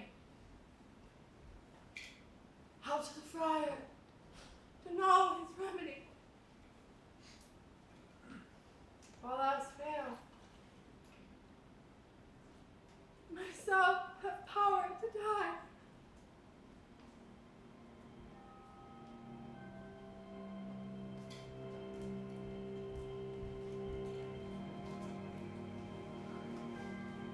On Thursday, sir? The time is very short. My father Katelyn will have it so, and I am nothing slow to slack his haste.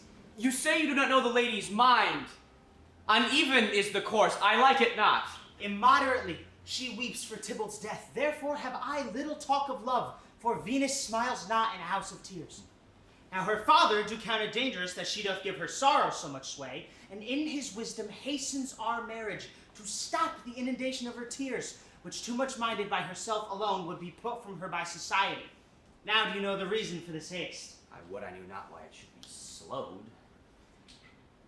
Look, sir, here comes the lady toward my cell.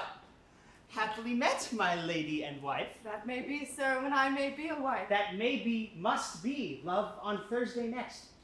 Come you to make confession to this friar? To answer that, I shall confess to you. Do not deny to him that you love me. I will not deny to you that I love him. Poor soul, thy face is much abused with tears. Tears have got small victory by that, for it was bad enough before their spite. Thy face is mine, and thou hast slandered it. Maybe so, for it is not mine own. Are you at leisure, Holy Father, now, or shall I come to you at evening mass? The leisure serves me, pensive daughter. Now, my lord, we must entreat the time alone. God shield, I should disturb devotion. Juliet, early Thursday will I rise you. Until then, adieu. And keep this holy kiss.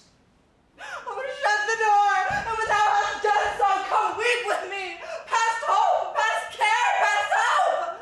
Oh, Juliet, I already know thy grief. It strains me past the compass of my wits. I hear thou must, and nothing may prorogue it, that on Thursday next be married to this county. Tell me not, friar, that thou hearest of this, unless thou tell me how I may prevent it. For in thy wisdom thou canst give no help. Do but call my resolution wise, and with this knife I'll help it presently. God join my heart and Romeo's, thou our hands. Therefore, out of thy long experienced time, give me some present counsel, or behold, twixt my extremes, and me this bloody knife shall play the umpire, arbitrating that which the commission of thy years and art could to no issue of true honor bring. Be not so to speak, for I long to die, and what thou speakest, speak not of remedy. Hold, daughter! I do spy a kind of hope, which craves as desperate an execution as that is desperate which we would prevent. If rather than to marry County Paris, thou hast the strength of will to slay thyself, then it is likely thou will undertake a thing like death to chide away this shame. And if thou darest, I'll give thee remedy. Oh, bid me leave rather than marry Paris for all the battlements of any tower, or bid me go into a new-made grave and hide me with a dead man in his shroud. Things that to hear them told have made me tremble, and I will do it without fear or doubt to live an unstained wife to my sweet love. Hold then. Go home. Be merry. Give consent to marry Paris. Wednesday is tomorrow. Tomorrow night, look that thou lie alone. Let not the nurse lie with thee in thy chamber. Take thou this vial, being then in bed, and this distilling liquor drink thou off.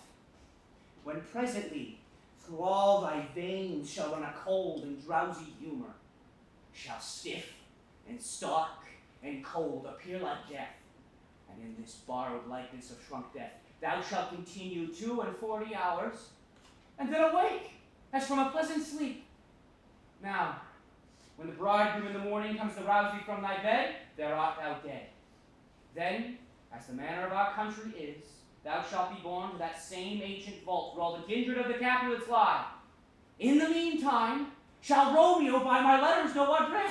And hither shall he come, and he and I will watch thy waking, and that very night shall Romeo bear thee hence to Mantua. And this shall free thee from this present shame. Go, get you gone. Be strong and prosperous in this resolve. I'll send a friar with speed to Mantua with my letters to thy lord.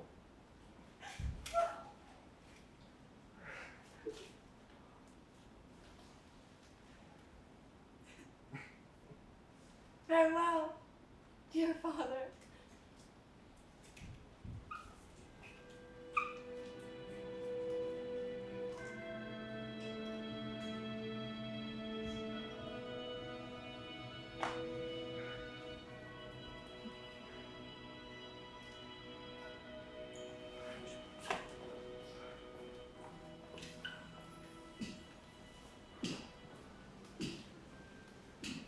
What? Is my daughter gone to Friar Lawrence? I'm soon. But he may chance to do some good on her. Peevish, self-willed harlotry it is. See where she comes from trip with very love. How now? My headstrong? Where have you been gadding? Where I have learned me to repent the sin of disobedient opposition, and am enjoined by Holy Lawrence to fall prostrate here, to beg your pardon. Pardon me, I beseech you. Henceforth, I am ever ruled by you.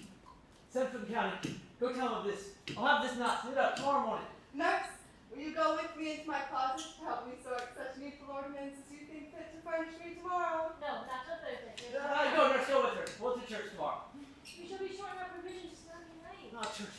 I will stir about. And all things shall be well, I warrant thee, wife. Go thou to Juliet. Help to deck up her. Well, I'll not to bed tonight. Let me alone. I'll walk myself to County Paris to prepare up him against tomorrow. My heart is wondrous light ever since the same wayward girl is so reclaimed.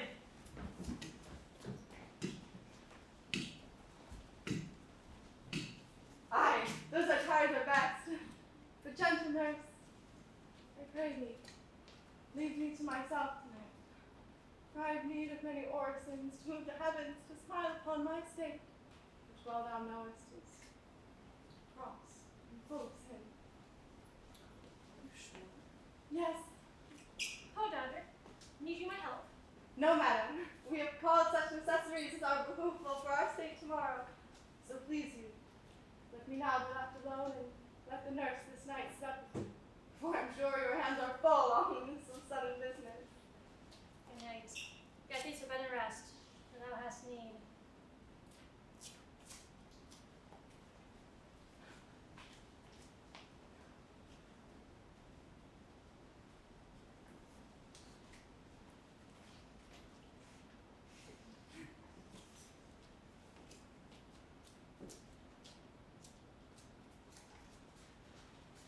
Farewell. God knows we shall meet again.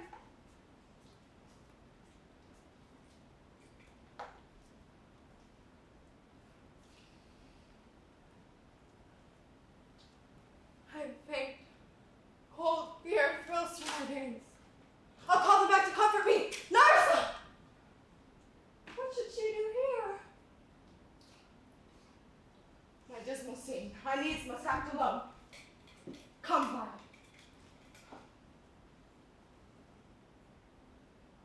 What if this mixture did not work at all? Shall I be married then tomorrow morning? No. No. This shall forbid it. Lie down there.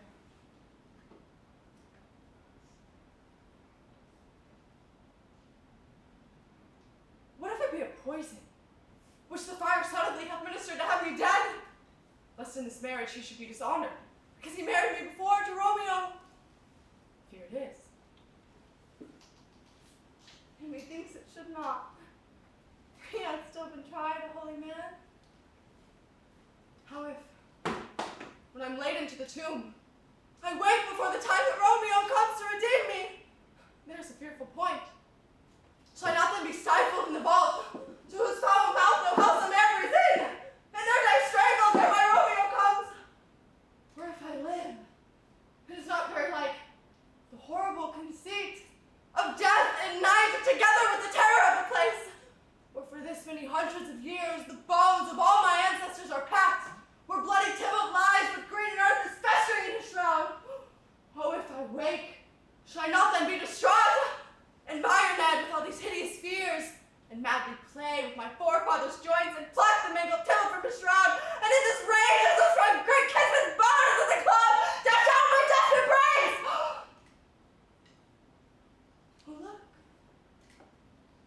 Methinks I see my cousin's ghost seeking out Romeo that did spit his body upon a rapier's point.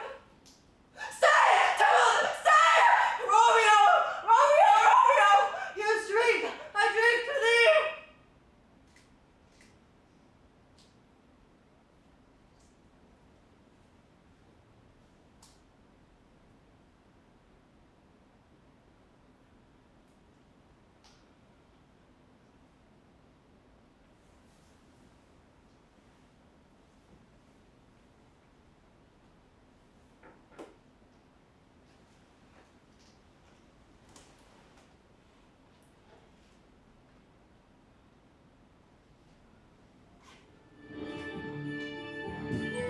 Good faith, 'tis day! The county will be here when music's straight, or so he said he would. I hear him near. Nurse, what? Nurse, I say! Go waken Juliet. Go and turn her off. I'll go and chat with her. Make haste, the bridegroom, he's come already. Make haste, I say! But Mistress Juliet! Why, lamb! Why, lady! Fine, slug of it. Why, love? Madame? Sweetheart? Why, bride? What, not a word? Sleepy for a week.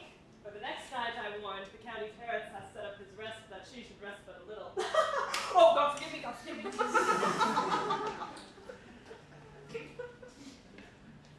What dressed in your clothes and down again? I needs must wake you. Lady? Lady? Lady? Alas! Alas! Help! Help! My lady's dead! My lord! My lady! What noise is here? Oh, lamentable day! What is the matter? Look! Look! Oh, heavy day! Oh me! Oh me, my child! My only life! Wake up! Revive! I will die with thee! Help! Help! Call help! For shame! Bring Juliet forth! Our Lord has come! She's dead! Deceased! She's dead! Alack the day! Alack the day! She's dead! She's dead! She's dead! Let me see her. Alas, she's cold. Her blood is settled and her joints are stiff. Life and these lips have long been separated. Death lies upon her like an untimely frost upon the sweetest flower in all the field. Oh, lamentable day! Oh, woeful time! Death hath taken me hence to make me wail, ties up my tongue and will not let me speak. Come, is the bride ready to go to church? Ready to go, but never to return. Oh, son, the night before thy wedding day, hath death laid with thy wife. There she lies, flowered as she was, deflowered by him. Death is my son-in-law. Death is my heir. My daughter he hath wedded. I will die and leave him all. Life, all is death. Have I thought long to see this morning's face? And doth it give me such a sight but this? Accursed, unhappy, hateful, wretched day, most miserable hour that time I saw, in lasting labor of his pilgrimage, but one poor and loving child, one thing to rejoice and solace in cruel death that gets it from my sight. Most lamentable day! Most woeful day! That ever did I yet behold. Oh day, oh day, oh day, oh hateful day! Never was seen a day as black as this. Beguiled, divorced, wronged, spited, slain! Most detestable death by thee beguiled, my cruel thee quite overthrown. Oh love, oh life, not life but love in death. Oh child, my soul and not my child! Dead art thou! Alack, my child is dead, and with her my joys are buried. Peace, ho, for shame. Heaven and then yourself had part in this fair maid. Now heaven hath all, and all the better is it for the maid. Your part in her could not keep from death, but heaven keeps his part in eternal life. The most you sought was her promotion, for 'twas your heaven she should be advanced. And weep you now, seeing she is advanced above the clouds as high as heaven itself? Oh, in this love you love so ill, that you run mad seeing that she is well. She's not well married that lives married long, but she's best married that dies married young.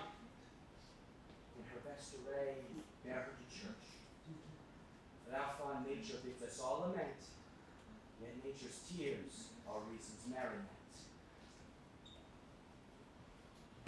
All these that we ordained festival turned from their office to black funeral, our instruments to melancholy bells, our wedding cheer to a sad burial feast, our solemn hymns to soul endurance change, our bridal flowers to serve for a buried corpse, and all things change them to the contrary. Sir, go you in. Madam, go with him, and go Sir Paris. Everyone prepare to follow this fair corpse unto her grave. The heavens do lour upon you for some ill. Move them no more by crossing their high will.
If I may trust the flattering truth of sleep, my dreams present some joyful news at hand. I dreamt my lady came and found me dead.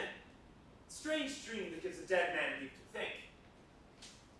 She breathes such life with kisses in my lips that I revived and was an emperor. Ah me, how sweet is love itself possessed, when but love shadows are so rich in joy. News from Verona!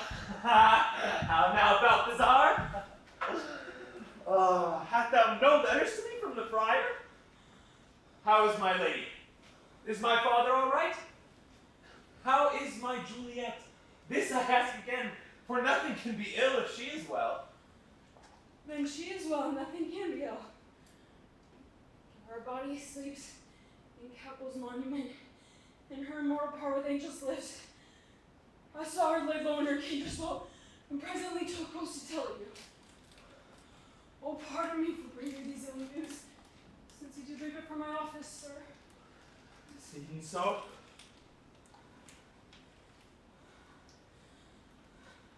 then I deny you, stars! Thou knowest establish my lodgings. Give me ink, paper, hire post horses. I will hence tonight. I do beseech you, sir, have patience. Your looks are pale, and wild and dreamy. Oh, touch! Thou art deceived. Leave me.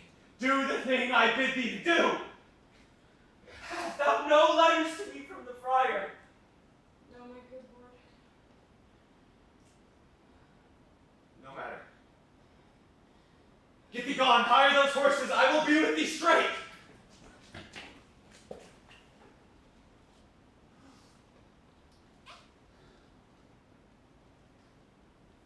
Well, Julie, I will lie with thee tonight.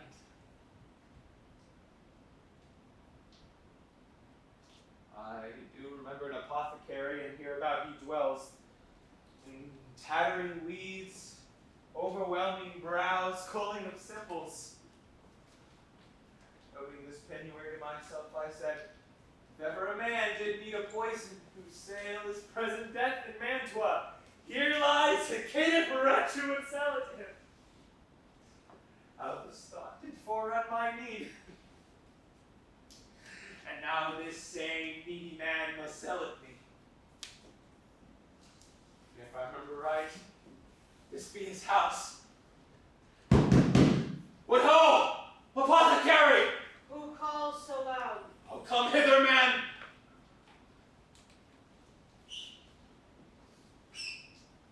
I see that thou art poor. Hold. 40 ducats.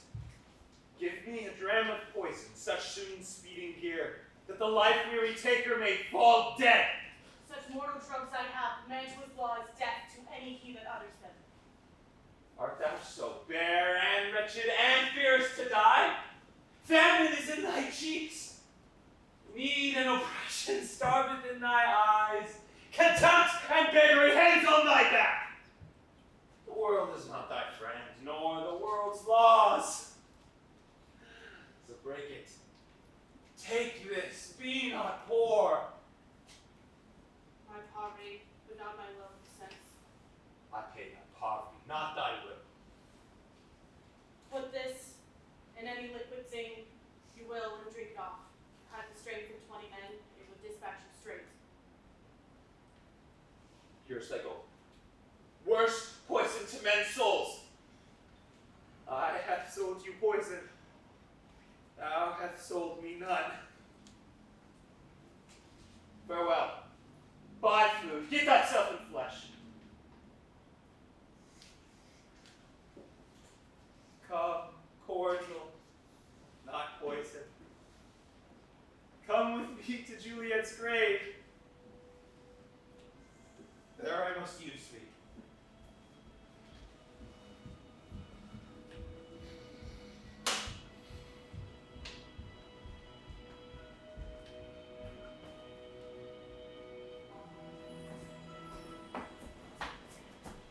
Holy Franciscan Friar, Brother Home. This same should be the voice of Friar John. Welcome from Mantua. What says Romeo? Or if his mind be writ, give me his letter. Going to find a barefoot brother out, one of our order to associate me. We're in the city, visiting the sick, finding him. The searchers of the town, suspecting that we both were in a house where the infectious pestilence had reigned, sealed up the doors and would not let us forth, so that my speed to Mantua there was stayed. Who bear my letter then to Romeo? I could not send it. Here it is again, nor get a messenger to bring it thee. So fearful were they of infection. Unhappy fortune! This letter was not nice, but full of charge of dear import, and the neglecting it may do much danger. Friar John, go hence, get me an iron crow and bring it straight into my cell. Brother, I'll go and bring it thee. Now must I to the monument alone? Within this 3 hours will the fair Juliet wait? Poor living corpse, closed within a dead man's tomb! Under yon yew tree lay thee along, holding thy ear close to hallowed ground, so shalt no foot upon the churchyard tread, but thou shalt hear it. Whistle then to me, as warning that something doth approach. I am almost afraid to stand alone here in this churchyard. But I'll adventure.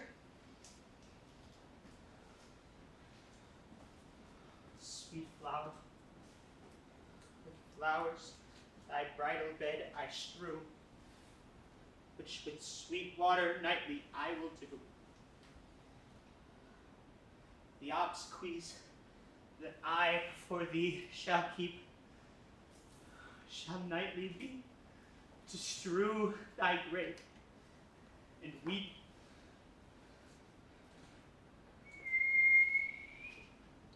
The boy give warning, something doth approach. What cursed foot wanders this way tonight to block my obsequies and true love's right? What, with a torch? Muffle me night a while. Hold! Take this letter. Early in the morning, see that thou deliver it to my Lord and Father. Give me the light. I charge thee. Whatever thou hearest or seest, stand aloof. Do not interrupt me in my course. Therefore, farewell. Be gone. I will be gone, sir. Not trouble you. So thou wilt show me friendship. Take thou that. Live. Be prosperous.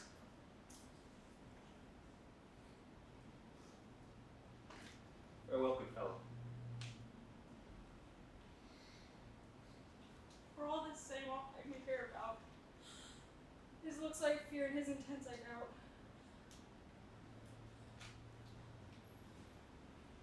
Thou detestable maw, thou womb of death, gorged with the sweetest morsel of the earth.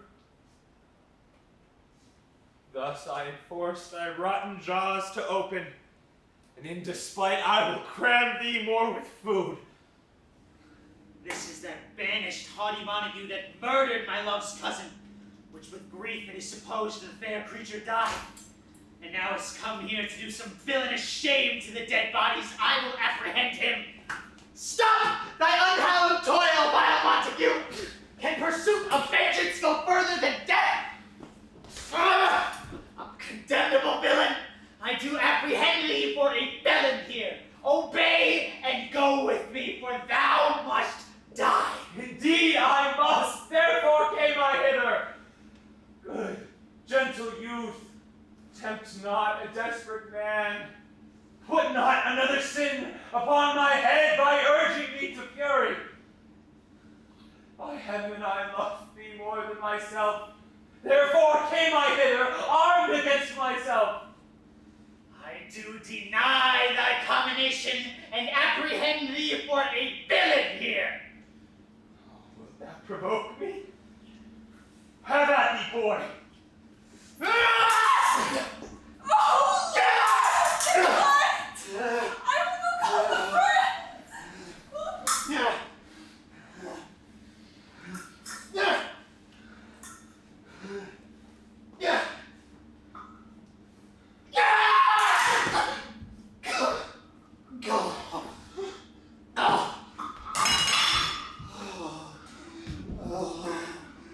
I am slain.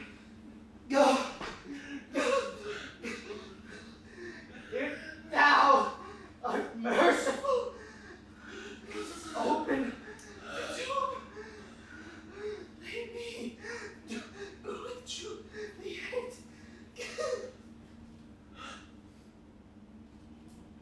What was it, my man? I think he told me that Paris was to marry Juliet. I will bury thee in a triumphant grave. A grave? Oh no, a lantern. Slaughtered youth.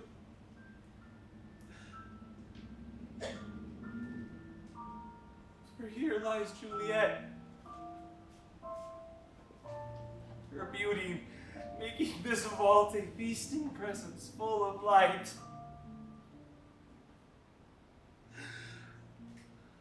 How oft when men are at the point of death are they married? Their keepers calling this a lightning before death. Oh, how can I call this a lightning? Oh, my wife. Oh, my love.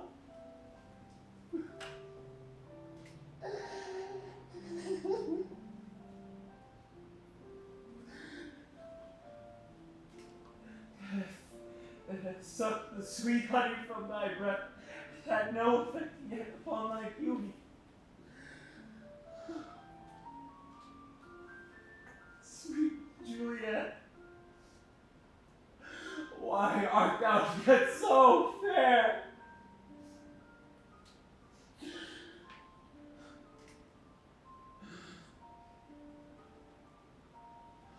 Oh, here will I set up my everlasting rest, and shake the yoke of inauspicious stars from this life-wearied flesh. Eyes, look your last. Arms, take your last embrace. And lips, oh, you doors to the breath, seal with a righteous kiss this stateless bargain to engrossing death.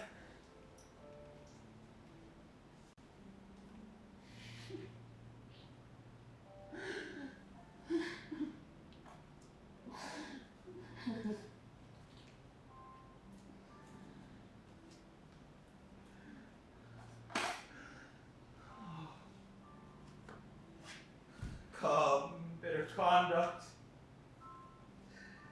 Come, you unsavory guide.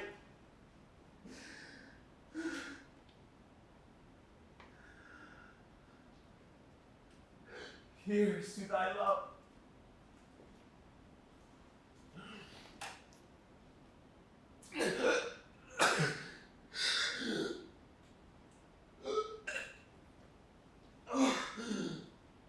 Oh, true apothecary, thy drugs are quick.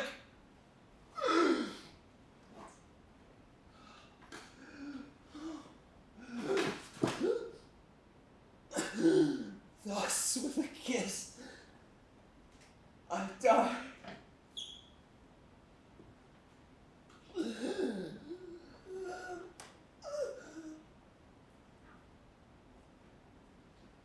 St. Francis be my speed. How often I let my old feet stumble in graves. Who's there? Here's one, a friend. One that knows you well. Bliss be upon you. Tell me, good my man, what torch is yon that vainly lends his light to grubs and eyeless skulls? As I discern, it burneth in the capel's monument. It doth so, holy sir. There's my master, one that you love. Who is it? Go with me to the vault.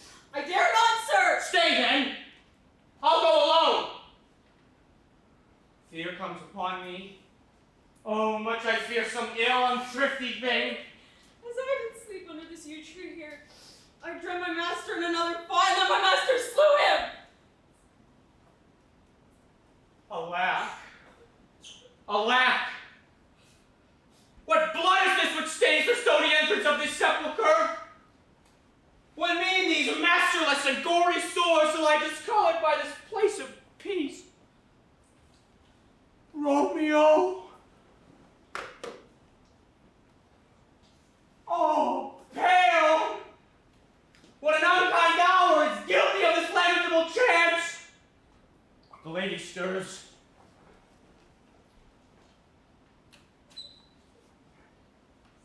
Comfortable fire, where is my lord? I do remember well where I should be. Here I am. Where is my Romeo? I hear some noise. Lady, come from that nest of death, contagion, and unnatural sleep. A greater power than we can contradict hath thwarted our intents. Come, come away. Thy husband in thy bosom there lies dead. Come, on the floor! The what? He said, come! Don't get the hands! My lord away!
this puppy. Run to the Catholics. Raise up the Montagues.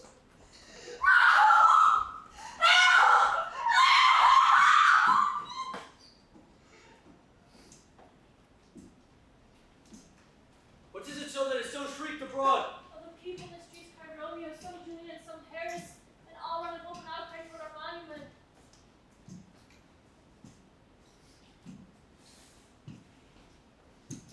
Here lies my kinsman Paris, slain.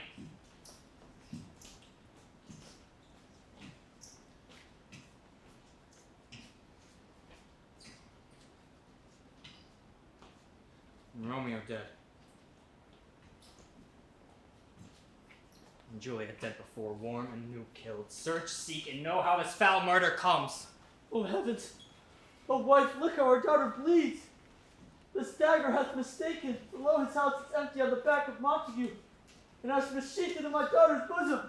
Oh me, the sight of death is as a bell that warns my old age to a sepulchre.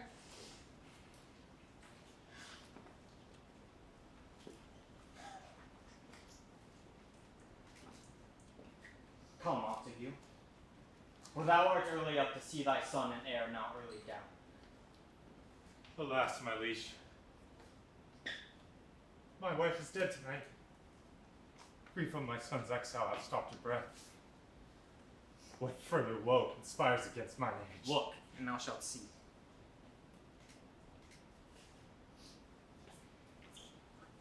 Oh, how taught! What affair is this to press before thy father to a grave? I am the greatest, able to do least, yet most suspected. For the time and place doth make against me of this direful murder. And here I stand, both to impeach and purge myself condemned and myself excused. And say at once what thou dost know in this.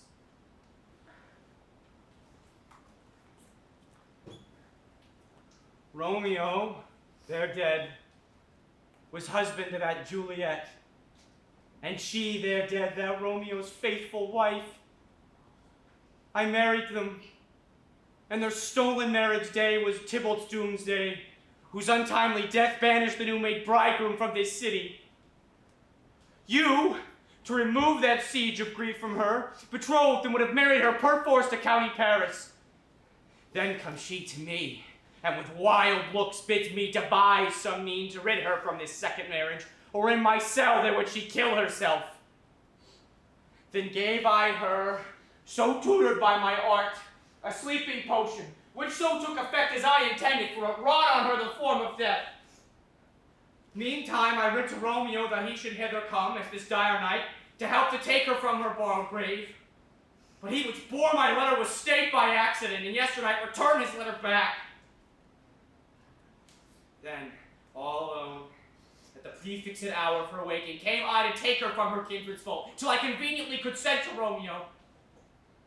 But when I came, some minute ere the time of her awakening, here untimely lay the noble Paris and true Romeo dead. She waked, and I entreated her come forth and bear this work of heaven with patience.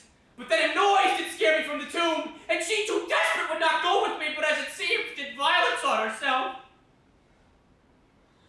All this I know, and to the marriage her nurse is privy.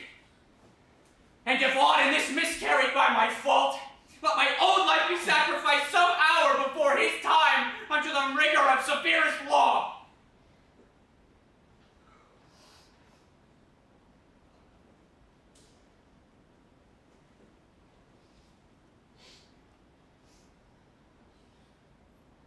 We still have known before our old man. Where's Romeo's man? What can he say to this?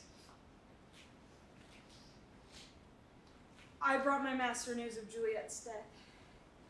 And then in post he came from Mantua to this same place, this same monument. This letter he early bid me give his father. Give me the letter, I will look on it. Where's the county's page that raised the watch? Sirrah, what made your master in this place? He came with flowers to strew his lady's grave, and bid me stand aloof, and so did I. Anon comes one with light to open the tomb, and by my master drew on him. Then I ran away to call the lodge.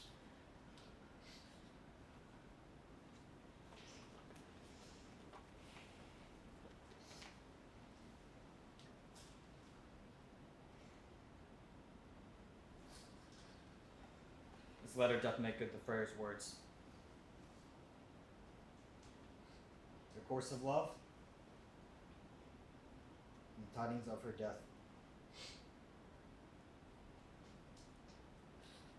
And here he writes that he did buy a poison of a poor apothecary, and therewithal came to this vault to die in lie with Juliet.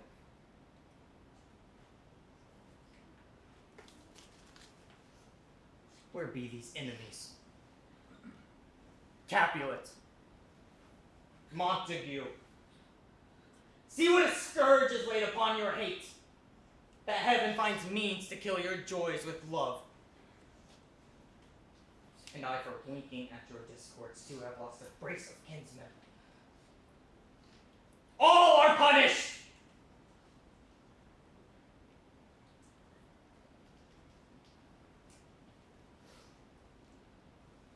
Gloomy peace this morning with it brings. The sun for sorrow will not show his head. Go hence have more talk of these sad things. Some shall be pardoned and some punished. For never was a story of more woe than this. And Juliet and her Romeo.